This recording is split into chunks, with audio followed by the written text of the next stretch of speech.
नमस्कार दोस्तों, आज बिजनेस की दुनिया में सुपर वेडनेसडे है। ग्लोबल मार्केट को लेकर दलाल स्ट्रीट तक ट्रंप का एक बयान और क्रूड ऑयल धड़ाम, सैमसंग ने रचा इतिहास और भारतीय रुपया रिकॉर्ड लो पर। बात करेंगे इन्हीं कुछ पॉइंटों के ऊपर।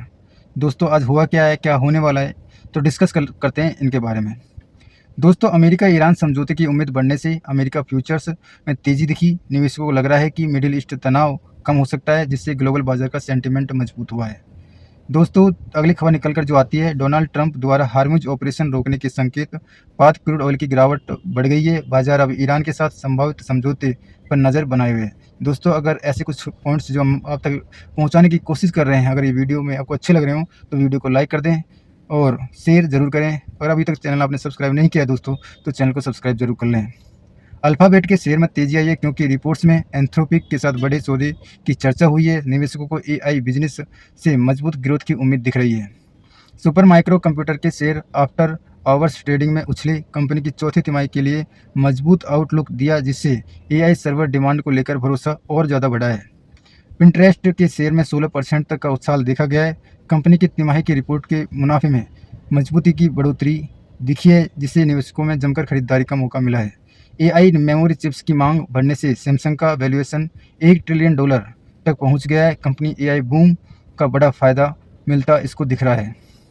अगली खबर आती है दोस्तों, काइन बेस के कर्मचारियों की संख्या में जो है 14% तक की कटौती का ऐलान किया है। लागत घटाने के कदम के बाद कंपनी के शेयरों में तेजी देखने को मिल रही है।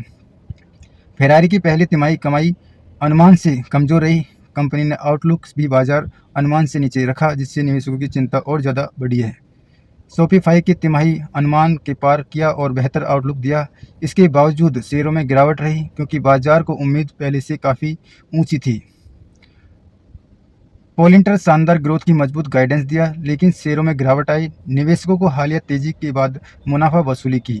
फाइजर की पहली तिमाही के अनुमान से बेहतर नतीजे दिए। मजबूत प्रोडक्ट ग्रोथ कंपनी की कमाई का सहारा दिया। पेपॉल के नतीजे अनुमान से बेहतर रहे, लेकिन शेयरों में गिरावट आई। निवेशकों को कंपनी के आगे ग्रोथ की रफ्तार को लेकर भी सतर्क दिखाई दे रहे हैं। मेमोरी स्टॉक में तेजी रैली के बीच माइक्रोन का मार्केट कैप $700 बिलियन के पार पहुंचा। एआई डिमांड निवेशकों को भरोसा मजबूत किया।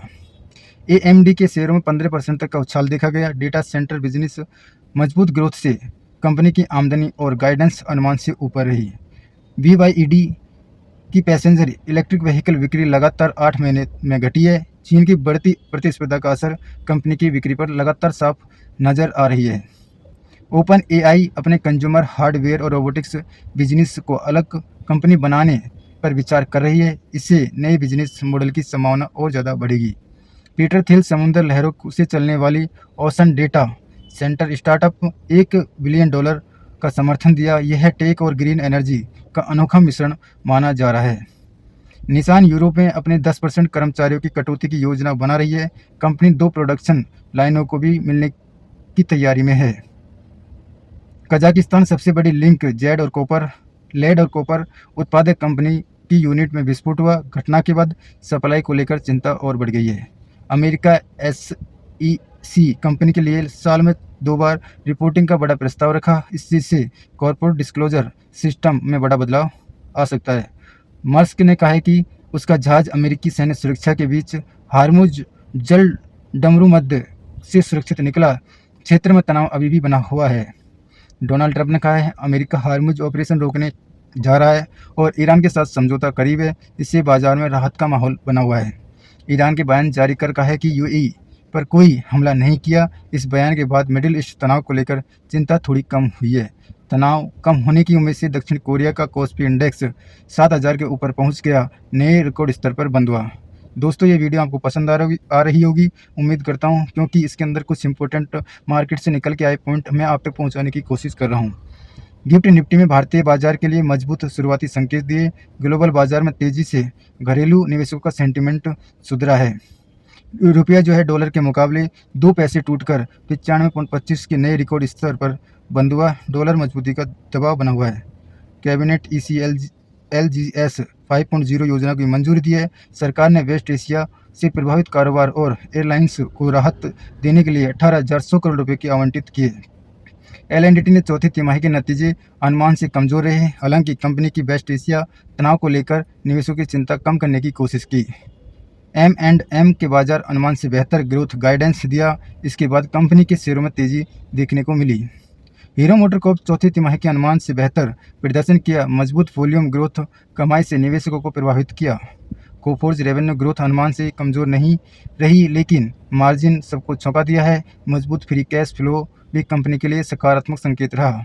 यूनाइटेड ब्रेवरीज के नतीजे कमजोर रहे क्योंकि कंपनी ने कैटेगरी निवेश बढ़ा दिया। इससे निकट अवधि में मार्जिन का दबाव दिखा। SRF मजबूत सेल्स ग्रोथ धमपर अनुमान से बेहतर नतीजे दिए। कंपनी के मार्जिन इस भी स्तर बने रहे। बायोकॉन की किरण मजूमदार शो ने कहा कि भविष्य में उनकी भतीजी क्लेयर कंपनी की जिम्मेदारी संभालेगी। इससे सक्सेशन प्लान स्पष्ट हुआ। मरिको ने रेवेन्यू ग्रोथ मजबूत दिखाई, लेकिन मार्जिन का दबाव बढ़ा। इनपुट लागत और खर्च इसका बड़ा कारण है। कुमार मंगलम बिरला ने फिर से वोडाफोन आइडिया के नॉन एग्जीक्यूटिव चेयरमैन बने हैं। इससे कंपनी की रणनीति स्थिरता मिलने की उम्मीद है। ITC ने संजीव पुरी को अगले 4 से 5 वर्षों में 20,000 करोड़ रुपए कैपेक्स के संकेत दिए। कंपनी नए बिजनेस विस्तार पर जोर दे रही है। कॉग्निजेंट AI डील्स बढ़ने के बीच कर्मचारियों को मिलने वाले भुगतान में कटौती की अपनी लागत नियंत्रण पर फोकस कर रही है। NCLT ग्रोसिम लगाया गया 301 करोड़ रुपए CCI जुर्माना रद्द कर दिया गया है। कंपनी को इससे बड़ी राहत मिली है।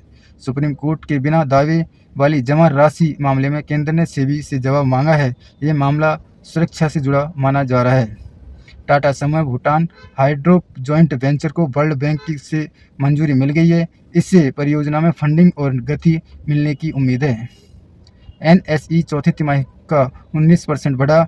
मजबूत ट्रेडिंग गतिविधि और निवेशकों की बढ़ती भागीदारी से कंपनी को फायदा मिल सकता है। भारतीय ऑटो उद्योग ने रिकॉर्ड रिटेल बिक्री दर्ज की। SUV और पैसेंजर व्हीकल की मजबूती मांग से सेक्टर में नई ऊंचाइयां पर पहुंचाया। दोस्तों, उम्मीद करता हूं ये जो मेन इंपॉर्टेंट पॉइंट्स थे ये आपको पसंद आए होंगे। अगर पसंद आए तो वीडियो को लाइक करें, शेयर करें और सब्सक्राइब जरूर करें। अगर इनसे मार्केट में क्या असर देखने को मिलेगा, क्या आने वाले टाइम में रुपया नीचे जाएगा, टाटा को इससे कोई फ़ायदा हुआ है हाइड्रो प्रोजेक्ट से, कमेंट सेक्शन में कमेंट करके ज़रूर बताएं। तब तक के लिए जय हिंद। मिलते हैं अगली वीडियो में। जय श्री राम दोस्तों।